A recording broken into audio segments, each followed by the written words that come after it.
Hello and welcome, Exiles, to another Leaguestart test, this time with Righteous Fire Elementalist. I did all the way to Eater and Exarch. I did it in under 11 hours. Now, I died 25 times. I did it under 11 hours. Technically, this says 11:30, but that's because I have screwed up recording multiple times. One time with my mic not actually being plugged in, and another time not hitting the record button. Needless to say, I'm going to be going through this kind of fast because I'm a little bit agitated with myself for messing up the recording so many times. But anyways, RF Elementalist, why do it over something like an Inquisitor, a Jugg? The primary reasons are AoE from Heart of Destruction. It feels better for clear. It's a bit better faster on the Leaguestart with the Golem nodes. You get attack and cast speed. Stuff like that helps out. And then eventually, the real reason to do RF Elementalist is you have the primary explode node, which is Shaper of Flames. You don't do this until you get something like an impulsive setup or an explode chest, but eventually I think this Ascendancy does the RF explode better than the other ones do, just because this node is quite good at that. Now, outside of that, initially you Leaguestart with the Golem nodes, because the Golem nodes get you regen, they get you percent damage, they get you attack and cast speed, Fizz reduction, a lot of initial things that feels good, especially on a Leaguestart when your gear absolutely sucks, to say the least. And so that is the idea behind the Leaguestart on Elementalist. It has a pretty good Leaguestart. You go straight to the regen mastery right here, and once you equip this and you get some ruby rings, benchcraft fire res, and all your gear, you're playing Righteous Fire from level 16 all the way onwards, and that's exactly what I did. And then going straight into the Golem nodes for normal, and then Cruel Loud, they feel great to carry on your sustain as you're working your way over to a thing like Hardy and getting over to here for all the max res you can get in the Marauder area to help you sustain Righteous Fire that much better. So that's the idea behind RF Elementalist. I think ultimately it Leaguestarts a bit faster than an Inquisitor or a Jugg does, but it has a much lower tank ceiling, so to speak. And the idea is this is more of a mapping focused Righteous Fire versus the tankier, more girthy Juggernaut or Inquisitor. Now I'm going to go ahead and give you guys a little showcase right here. I have a T15 Coliseum because I just used my T16 to get these two maps and I didn't sustain, so unlucky for me.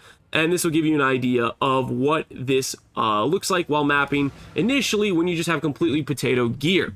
I am using also a Balefire. I dropped this during the run. I think this is a great early item if you're doing Scorching Ray for a little bit of extra single target to help carry your damage, because early on your damage kind of sucks.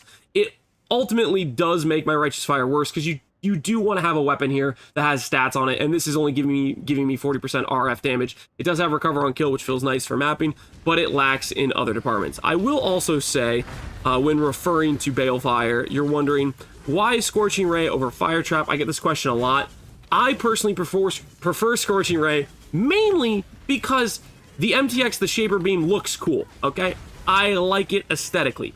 Outside of that, the reason for it is essentially Scorching Ray gives 25 exposure, and it also gives Infused Channeling, which is 10% more fire damage, both of which make your Righteous Fire itself deal more damage.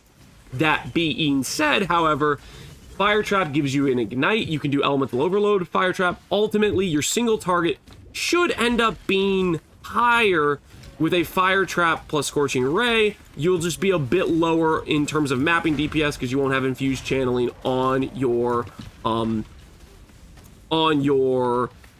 RF from the Infused Channeling of Scorching Ray. I think objectively, if I was going to answer this question, Firetrap is an objectively stronger node to use. I just personally prefer to do Scorching Ray because it looks better, in my opinion. I'm not doing it because I think it's just 100% the right play. I'm doing it because I like it, and it's more fun for me. I enjoy the playstyle a bit more, and I think I should preface that so that way you know if you're going for just the absolute strongest Firetrap would probably be better.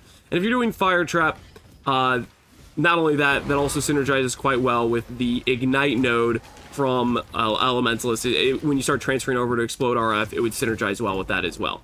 Another advantage to it. I just remembered my inventory is completely full from trash. I haven't cleared it out at all, so I guess I can't pick up things, and it doesn't really matter because I think later on today, I'm going to do another Leaguestart run. I have, weirdly enough, I've never done these sort of Leaguestart runs where you go all the way to Exarch.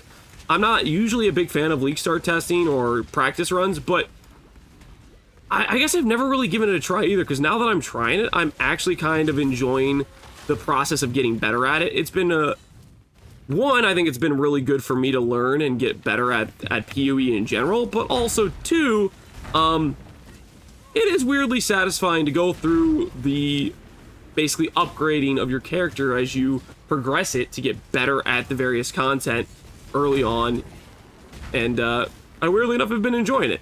I will say you'll notice right now my golems are occasionally dying. This is a pretty rippy fight for golems because of those spinning swords, they just stand in them.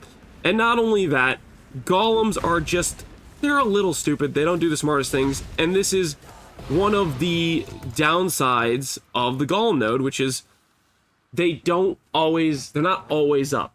I like these mostly on a league start situation. Initially, they're pretty good. They mostly don't die, but once you get into the rippier T16 maps, that's when they start to die, and they start to feel a bit bad.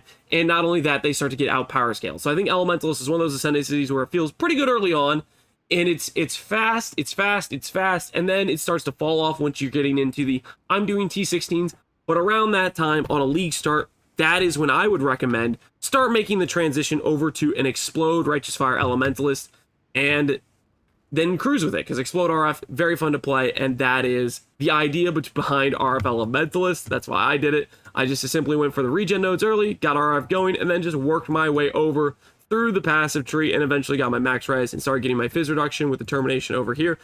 20k armor without flasks, 30k with flasks, plus 16 PDR from my, excuse me, from my golem. Ends up feeling pretty good.